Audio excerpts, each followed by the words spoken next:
اللہ رب العزت کا بے پناہ شکر و احسان ہے کہ اس نے ہم تمام مسلمانوں کو امت محمدیہ میں پیدا فرما کر حضرات کی نعمتوں سے سرفراز فرمایا ہے۔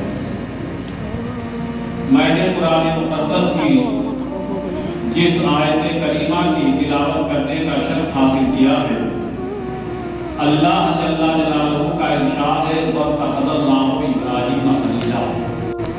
اللہ نے ابراہیم کو اپنا گہرا دوست بنایا۔ ایک ہوتا ہے دوست بنانا اور ایک ہوتا ہے گہرا دوست بنانا۔ تو ابراہیم کو جو اللہ نے بنایا وہ گہرا دوست بنایا۔ یہی وجہ ہے کہ حضرت ابراہیم کی وہ ذات و شخصیت ہے جن کو جد امجد مصطفیٰ جان رحمت بھی کہا جاتا ہے۔ اور یہی ابراہیم علیہ السلام کی ذات ہے جو خانہ کعبہ کی تعمیر کی۔ جب خانہ کعبہ کی تعمیر مکمل ہوئی تب جا کر کے حضرت ابراہیم نے ندا دی تھی اور جن لوگوں نے کہا تھا لبیک وہی خانہ کعبہ کی طواف کے لیے۔ لیکن پہلے یہ دیکھنا ابراہیم کی ولادت کب ہوئی۔ تو دنیا میں 4 بادشاہ ایسے گزرے ہیں جن کی بیک وقت پوری دنیا پر حکومت ہے۔ جن بادشاہوں میں 2 بادشاہ مسلم ہیں، مومن ہیں، اور 2 بادشاہ غیر مومن ہیں۔ مومن بادشاہوں میں ایک بادشاہ کا نام حضرت سلیمان ہے اور ایک بادشاہ کا نام حضرت ذوالقرنین ہے۔ اور غیر مسلم بادشاہوں میں سے ایک بادشاہ کا نام بخت نصر ہے اور دوسرے بادشاہ کا نام نمرود۔ حضرت ابراہیم علیہ السلام جس بادشاہ کے دور میں آپ کی پیدائش ہوئی وہ نمرود کا دور، اور نمرود نے یہ سنا تھا، پڑھا تھا کہ ایک ایسا شخص پیدا ہوگا، جنم لے گا جو ہمارے مذہب، ہمارے دین کو تبدیل کر دے گا۔ اس لیے نمرود نے حکم دیا تھا جو بچہ پیدا ہو اسے فوراً اس کا کام تمام کر دے۔ حضرت ابراہیم علیہ السلام کے والد محترم اور آپ کے والدہ اسی خوف اور ڈر کی بنیاد پر نمرود سے کہ ایک گھر سے دور ایک تہخانہ تیار کیا۔ جب حضرت ابراہیم کی ولادت کی گھڑی قریب آئی تو حضرت ابراہیم کے والد حضرت ابراہیم کی والدہ کو لے جا کر کے اسی تہخانے میں پہنچے۔ حضرت ابراہیم کی ولادت بسعادت ہوئی، پیدا ہوئی، دنیا میں تشریف لائے۔ آپ کی والدہ کا یہ معمول بن گیا کہ روزانہ جاتی تھی اور دودھ پلا کر کے واپس چلی جاتی، اور اسی تہخانے میں حضرت ابراہیم پہ اس خوف سے کہ نمرود کو بھنک نہ لگ جائے، حضرت ابراہیم علیہ السلام ایک مہینے میں اتنا مارتے تھے، اتنی تیزی کے ساتھ آپ پڑھتے تھے جتنی تیزی کے ساتھ 1 سال کے بچہ بڑھتا۔ حضرت ابراہیم علیہ السلام کی عمر غالباً ایک روایت کے مطابق 13 سال یا 17 سال کی جب ہوئی تو آپ تہخانے سے باہر تشریف لائے، اور ایک روایت میں ہے کہ آپ جب کچھ جاننے کے قابل ہوئے تو آپ نے اپنی والدہ سے پوچھا، ماں ہمارا پیدا کرنے والا، ہمارا پالنہار کون ہے؟ تو آپ کی والدہ نے کہا میں۔ تو حضرت ابراہیم علیہ السلام نے ارشاد فرمایا، عرض کیا اپنی والدہ سے کہ پھر آپ کا پالنہار کون ہے؟ تو حضرت ابراہیم کی والدہ نے کہا تمہارا باپ ہے۔ پھر حضرت ابراہیم نے عرض کیا، سوال کیا، ماں اگر ہمارا پالنہار آپ ہے، باپ کے پالنہار آپ کے پالنہار باپ ہے تو پھر باپ کا پالنہار ہو۔ تو آپ کی والدہ نے کہا کہ خاموش رہو۔ حضرت ابراہیم نے جب اپنی والدہ سے اس طرح گفتگو کی تو حضرت ابراہیم کی والدہ آ کر کے حضرت ابراہیم کے والد سے بیان کرتی ہے کہ بیٹا ایسا ایسا سوال کر رہا ہے۔ تو حضرت ابراہیم نے کہا بیٹی کو سمجھاؤ، اسے تہخانے دو۔ حضرت ابراہیم علیہ السلام کی عمر 13 سال یا 15 سال کی ہوئی یا 17 سال کی ہوئی تو آپ تہخانے سے باہر آئے تو دیکھا کہ سورج غروب ہونے والا ہے اور سارے لوگ سورج کے سامنے اپنی عبادت کے لیے تیار کھڑے ہیں۔ تو حضرت ابراہیم علیہ السلام نے لوگوں سے مخاطب ہوا اور کہا یہ تم لوگ کیا کر رہے ہو؟